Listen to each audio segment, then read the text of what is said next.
Hello guys, dito kami sa ilalim ng mga puno sapagkat sobrang init doon sa loob ng bahay namin. Yan guys, oh. Yan. Dito kami guys, naglatag kami dito ng sako na malaki. Yan, oh, mga puno. Mas malamig dito guys kaysa doon sa loob ng bahay namin. Kaya dito lang muna kami mag-standby. Sobrang init. Oh, yan. Yan guys, oh. Yan, oh. Oh. Ito guys yung kuha namin, latag namin, oh. Dito na rin kami kumain ng tanghalian. Ito, mayroon pang kuwan dito. Natira.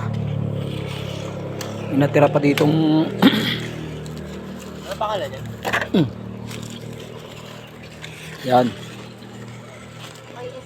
Okay guys. May ulit.